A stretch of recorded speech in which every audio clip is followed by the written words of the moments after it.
Messieurs, dames, bonjour, bonsoir, j'espère que vous allez bien, moi ça va plutôt super et aujourd'hui je vous retrouve pour tester le jeu vidéo Made in Abyss Binary Star Falling into Darkness, le jeu sorti de chez l'éditeur Spike Chunsoft le 3 septembre 2022.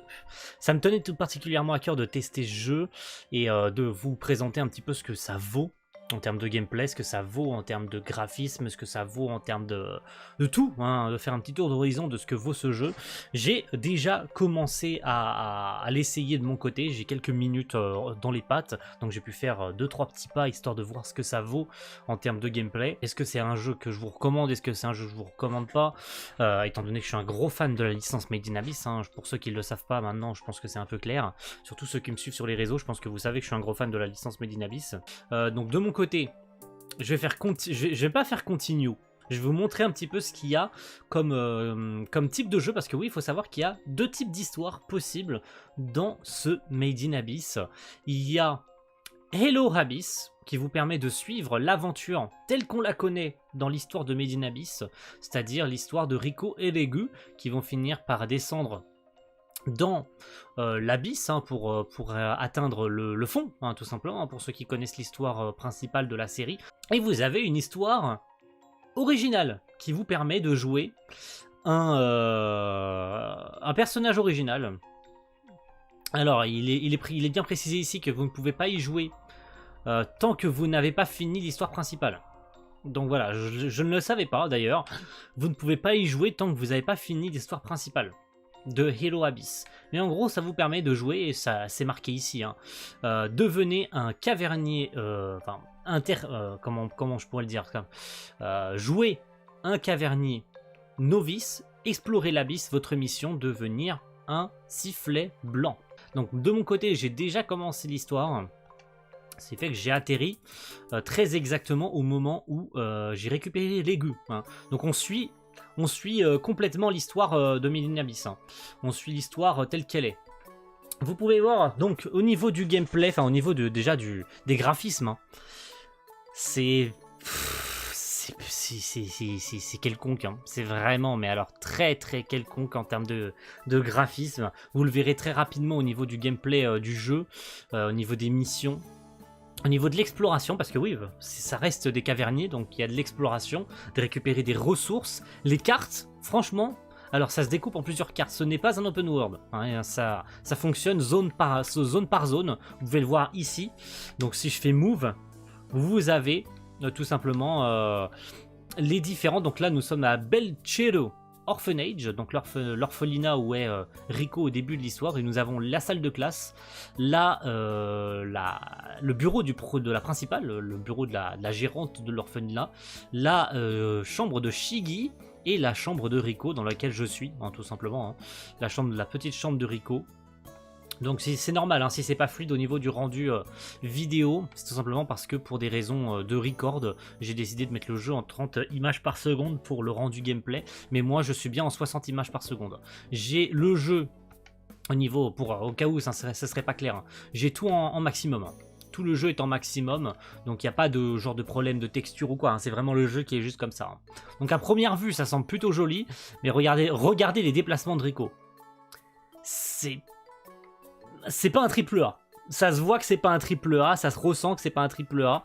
Et vous avez sûrement dû le remarquer, le jeu est en full anglais. Voilà. C'est sûrement l'un des plus gros défauts, et ça va pas s'arrêter là. Le jeu est donc complètement full anglais, impossible de mettre la langue française, hein, ça n'existe pas, le jeu est en full anglais. Mais pas que. Le doublage du jeu est en anglais, pas de possibilité de le mettre en japonais. Ça va rebuter énormément de monde pour commencer le jeu, le doublage est en anglais, full. Il n'y a pas de possibilité dans les menus de changer, de mettre le doublage japonais. Je ne comprends pas pourquoi. Je ne comprends pas le move des développeurs du jeu de ne pas avoir mis au moins le doublage japonais.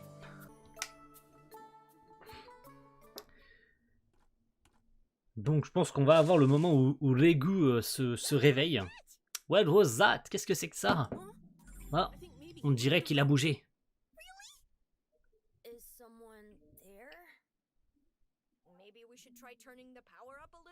Donc pas de doublage, pas de sous-titres français. Après, personnellement, je vous le dis, je m'en fous un peu. Mais En fait, que le jeu soit en anglais, je m'en fiche, parce que je connais l'histoire de Made in Abyss. Donc j'ai pas besoin d'avoir de doublage. Mais... Voilà, il réveille les goûts, tout simplement. Il s'est réveillé, il s'est levé. Vous voyez, je vous avais dit que l'électricité lui permettait de le faire se réveiller. Sérieusement, je suis surpris qu'il soit en vie.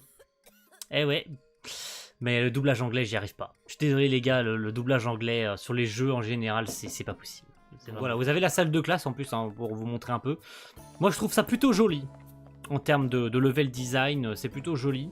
Pour les déplacements de Rico, ça fait très jeu...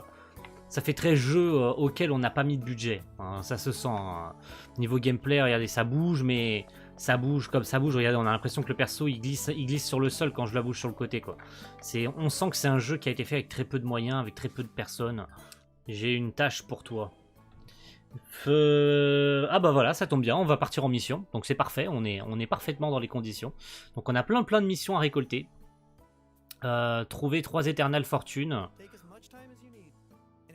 Donc probablement des fleurs. Et puis des petites missions à faire. Donc on va partir. On va partir en mission. Ors, la petite ville. Alors malheureusement on n'a pas accès à la ville. Juste au cas où, hein, c'est pas clair, on n'a pas accès à la ville. Voilà. Je suis vraiment désolé, on n'a pas accès à la ville. Enfin désolé. Je suis désolé plutôt de la part des développeurs, hein. Je m'excuse pour eux. On n'a pas accès à la ville. Il n'y a pas d'open world dans la ville de Ors. J'aurais vraiment aimé, sincèrement, d'avoir un open world dans toute la ville, autour de l'abysse et tout, de même avoir accès au bord de l'abysse et tout, ça aurait été génial. Un truc d'exploration à 100%, alors que là, on a seulement un petit menu qui nous dit Ors avec accès au menu, quoi. C'est vraiment dommage. Donc l'abysse. Nous embarquons avec Rico. Donc on a tout ça comme item que j'ai déjà récupéré. Et nous embarquons pour aller en mission dans l'abysse. Donc nous voici dans l'abysse. Comment ça se présente? Nous avons nos petits équipements juste ici. Donc en l'occurrence notre petite pickaxe, hein, notre... comment on appelle ça? Une pioche. Voilà, excusez-moi, une pioche.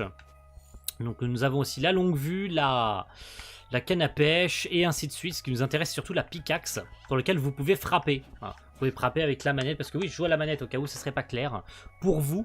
Donc vous pouvez frapper comme ça. Vous pouvez verrouiller un ennemi. Donc vous pouvez voir hein, ici. Hein. Avec une autre touche, vous pouvez sprinter. Avec une autre touche comme ça, donc vous pouvez choisir vos items. Vous pouvez allumer votre petite lampe torche. Très mignon, j'aime beaucoup. La petite lampe torche. Et puis c'est à peu près tout. Vous rangez vos items comme ceci, vous le ressortez. Voilà, vous pouvez courir. Et vous avez un des petits numéros au-dessus qui vous montrent en fait la hauteur à laquelle vous êtes. Parce que dans Made in Abyss, juste au cas où, c'est important de préciser, vous avez une jauge de nourriture en haut à gauche. Et j'en reparlerai après. La jauge de sprint, la vie évidemment. Et pour revenir sur ça, c'est parce que dans Made in Abyss, il y a la malédiction. Donc en fait, il faut faire attention. Parce que vous pouvez escalader des surfaces, je vais vous montrer. Vous pouvez descendre des surfaces. Et il faudra faire très attention à ça parce que, tout simplement, dans Made in Abyss, donc il y a cette histoire de malédiction. Donc on peut descendre. Vous pouvez voir, on peut descendre. On va descendre plus vite. Et vous allez pouvoir le voir très rapidement. Je vais remonter cette surface. Donc vous pouvez voir qu'on est descendu de 2 mètres à 9 mètres. Mais si je remonte... Donc là, je mange un petit peu. Hop. Ça me fait remonter ma nourriture. Donc là, je vais essayer de remonter un peu plus vite. Vous pouvez voir qu'il y a la malédiction de l'abysse. Voilà. Il y a la malédiction de l'abysse. Et il faut faire très attention. Il faut faire très attention à cette malédiction. Il faut la laisser s'en aller. Parce que sinon, ça peut vous bouffer votre nourriture. Ça peut même vous faire perdre de la vie. Et puis jusqu'au game over, hein, tout simplement. Hein, jusqu'au game over. On va continuer à descendre. Après ça, c'est terminé. On va aller dans les prochaines zones. Histoire de voir si je peux pas... Donc voilà, il y a plein de monstres par ici. Il faut faire très attention. Mais je trouve les environnements assez diversifiés. Alors on est qu'au début. Hein. Voilà, on est vraiment qu'au début. Donc là, on va descendre jusqu'à à peu près 50 mètres. On est à 50 mètres. Voilà. On est à 50 mètres, hein, tout simplement. Il y a des nouveaux... Aïe. Aïe. Merci le monstre de m'avoir fait mal. Donc là... Tiens, c'est vraiment très joli. Hein. Donc j'ai plus d'endurance. J'ai plus d'endurance. Donc je sais pas trop ce que c'est ça. Est-ce que ça me permet de descendre? Est-ce que j'ai le droit? Visiblement... Non, je ne peux pas. Je ne peux pas descendre.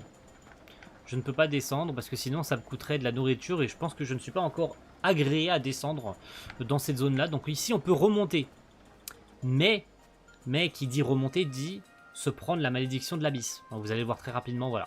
On se mange la malédiction, ce qui est très très chiant, hein, disons-le. Je vais pas dire que c'est une featuring très intéressante dans le monde de Made in Abyss, outre mesure évidemment. Il y en a qui vont aimer, d'autres qui vont pas aimer parce qu'ils trouvent ça chiant. Moi je trouve ça sympa. Après à vous d'aimer ou de ne pas aimer cette featuring de la malédiction, d'être souvent gêné. Alors je ne peux pas aller par là non plus. Visiblement le jeu me bloque. Je ne peux pas aller dans des zones que j'ai pas encore découvertes. Ici, je peux visiblement remonter. Donc, c'est ce qu'on va faire. On va voir si je peux remonter par là. Il est important de noter que pour un jeu de 2022, parce que disons-le, au bout d'un moment, merde. Hein, pour un jeu de 2022, il y a des choses qui sont acceptables et d'autres non. Et franchement, on voit très sincèrement qu'il n'y a pas eu grand-chose... que les développeurs y ont pas passé 50 milliards de temps hein, sur ce jeu-là. On sent qu'ils y ont pas mis du cœur. On sent que c'est un produit purement marketing, hein, qui a été créé purement et simplement pour vendre la licence, parce que Made in Abyss commence à être reconnu au fur et à mesure, et que ça y est, on essaye de faire des produits dérivés. On a fait manga, on a fait machin. Le manga c'est assez bien vendu en France, et se vend toujours aussi bien d'ailleurs en France.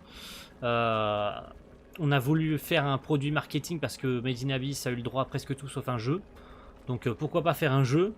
On va mettre le minimum syndical en termes de gameplay parce que c'est un jeu d'exploration, donc c'est censé être mignonnet au niveau de la direction artistique du jeu. On va faire quelque chose de très mignon, très coloré, mais sans trop pour se prendre la tête niveau gameplay ni niveau visuel. On va mettre le minimum syndical, des petits effets, regardez, de plantes, des petits effets, les petits pétales de fleurs qui s'envolent, voilà.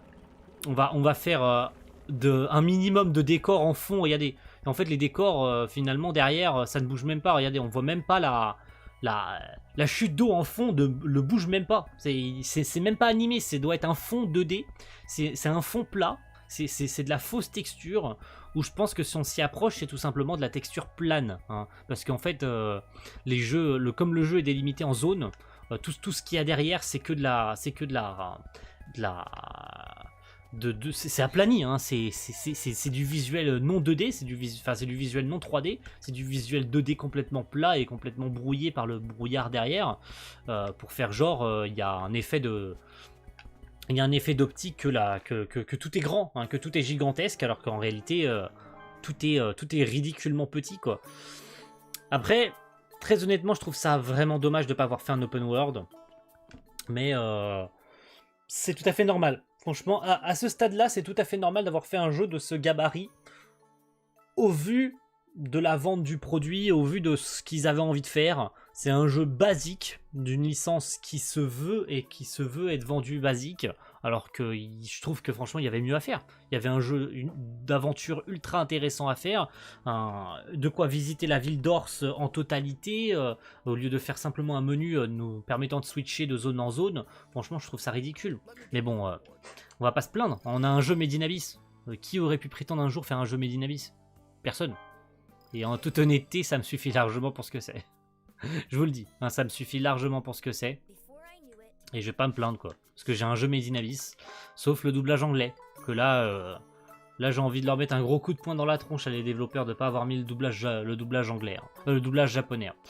Donc voilà, c'était tout simple, c'était un test vraiment très très simple, sans prétention, sans vraiment vouloir taper très fort sur les doigts des développeurs. C'est un jeu tout à fait banal, pas très joli. Enfin, pas très joli pour ce que ça propose en 2022, mais un jeu Made in Abyss, c'est un truc dont j'ai toujours rêvé, et je l'ai en face des yeux.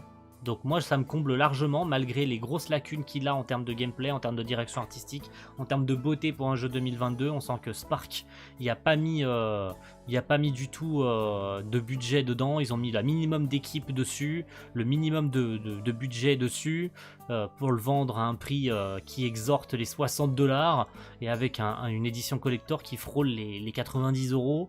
Donc franchement c'est ridicule pour ça. D'avoir fait tout ça pour ça, on a l'impression d'avoir on a l'impression de se taper un The Last of Us remake à 60€ alors que le jeu est déjà sorti 3 fois. Je sais que c'est incomparable, mais pour ceux qui auront la petite ref de ce pourquoi je mentionne ça, à vous de me le dire en commentaire. En tout cas, merci à tous d'avoir suivi cette vidéo et on se retrouve pour une prochaine. Ciao tout le monde, bye.